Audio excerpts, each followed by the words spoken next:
Good morning guys. আজকে দেখো নিয়ে আসছি একটা দারুণ স্বাদের রান্না, শসা আর চিংড়ির লটপটি। আজ শরীরটা খুব খারাপ, আমার জ্বর, তাই দুদিন ধরে ভিডিও দিতে পারছিলাম না।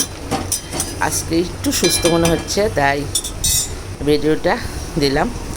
দেখো শসাগুলি, দেখো এগুলি বাজার থেকে কিনে আনা, আর এইগুলি দিয়ে তরকারি খাওয়া যায়, নিরামিষও খাওয়া যায়। চিংড়ি মাছ দিয়ে তো ভীষণই ভালো লাগে খেতে। আমরা বেশিরভাগ নিরামিষ আর চিংড়ি মাছ দিয়েই খাই। নিরামিষ সময় ডালের বড়া করে রান্না করি। আর দেখো এইদিকে খুব ভালো করে শসাগুলি কেটে নিলাম, কেটে নিয়ে রান্নাটা করেছি। আর চিংড়ি মাছগুলি তো আগেই কেটে ধুয়ে পরিষ্কার করে নিয়েছি। এই দেখো চিংড়ি মাছগুলি খুব পরিষ্কার। এইগুলো হলো দেশি চিংড়ি। দেশি চিংড়িগুলি দিয়ে তো খুব টেস্ট হবে, জানাই কথা। আর পরিষ্কার করে নিয়েছি। এখন দেখো মাছগুলিকে ভেজে নেব খুব ভালো করে। কড়াইয়ের মধ্যে তেল দিয়েছি। আর তোমরা জানো সবাই রান্নাটা কীরকমভাবে হলে কীরকম ভালো হবে, তবু আমি একটু বলে দিচ্ছি। চিংড়িটাকে একটু ভালো করে ভাজতে হবে।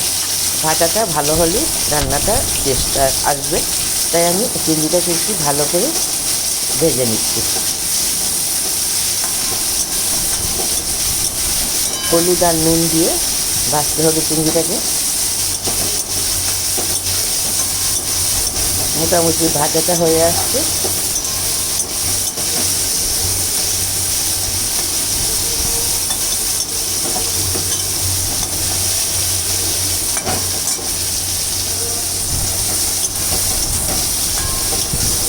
চিংড়িটা চিপে দিয়েছি, তারপরে একটু জল উঠে গেছে মাছটার মধ্যে। এই দেখো নামিয়ে নিচ্ছি চিংড়িটা। খুব সুন্দর করে ভাজাটা হয়ে গেছে, কালারটাও খুব সুন্দর আসছে।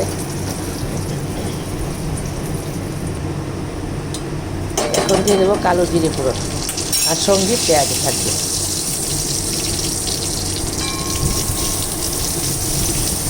পেঁয়াজগুলো একটু লাল লাল করে ভেজে নেবে।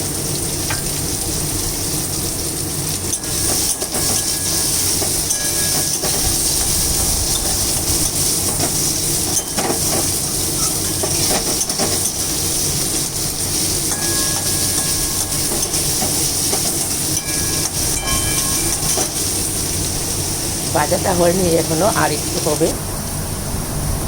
এই কাঁচা লঙ্কাগুলি বেটে দেবো।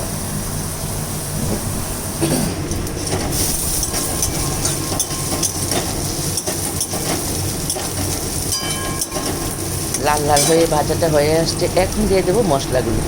সেই ধনিয়ার গুঁড়া, জিরের গুঁড়া, আর একটু হলুদের গুঁড়া। একটু নেড়ে চেড়ে নিতে হবে।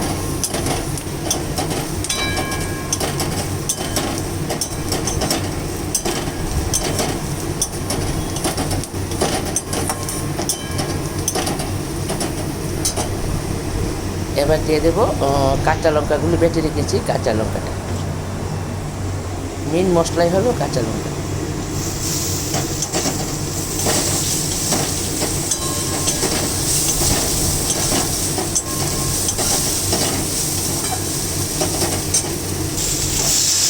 এবার দিয়ে দিলাম কেটে রাখা শসা।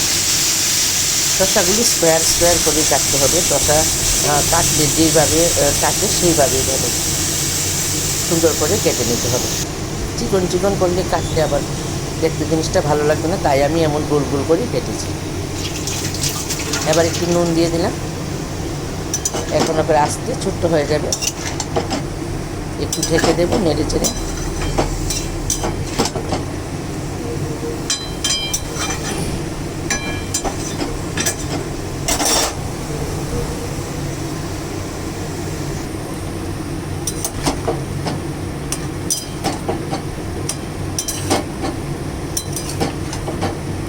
একটু কষিয়ে নিচ্ছি।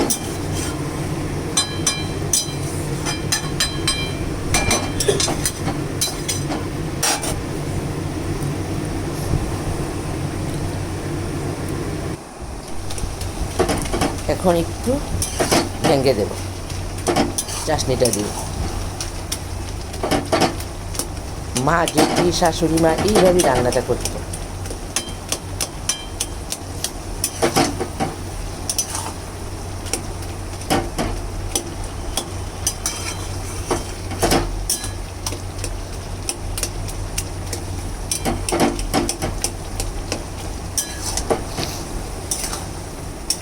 মোটামুটি ভাঙ্গাটা হয়ে গেছে। এখন দিয়ে দেব চিংড়ি মাছগুলি, আর একটু নেড়ে চেড়ে নিচ্ছি। তারপরে চিংড়ি মাছগুলি দিয়ে দেবো। চিংড়ি মাছ বেশ পরিমাণে চিংড়ি মাছ ছিল। চিংড়ি মাছগুলি তো কাটলে কমে যায়, আবার ভাজলে ছোটো হয়ে যায়, রান্না করলে আবার ভীষণ ভালো হয়, ভীষণ টেস্ট রান্না। চিংড়ি মাছগুলি দিয়ে দিলাম। এখন একটু নেড়ে চেড়ে নিচ্ছি। ফুরন তো হয়েই গেছে, এক ফুরনে রান্নাটা কমপ্লিট করে নিতে পারবে। এটাই ভালো, এটাই বেশি স্বাদ হয়।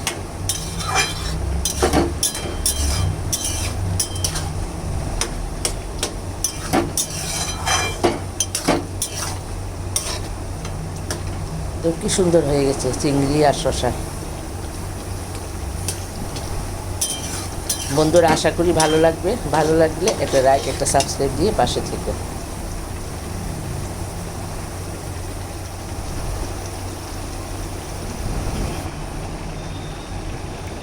দিয়ে দিলাম একটু চিনি,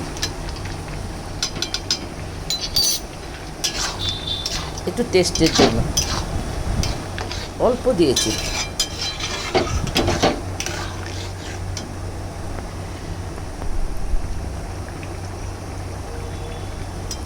কয়েকটা কাঁচা লঙ্কা দিয়ে দিলাম, কারোর যদি ঝাল খেতে ইচ্ছে হয় মেখে মেখে খাবে।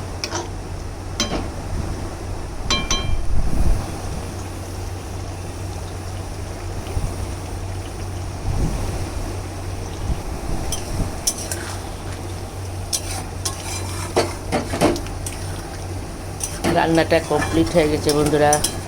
আবারও বলছি, একটা লাইক, একটা সাবস্ক্রাইব দিয়ে আমার পাশে থাকবে। আবার দেখা হবে নেক্সট ভিডিওতে।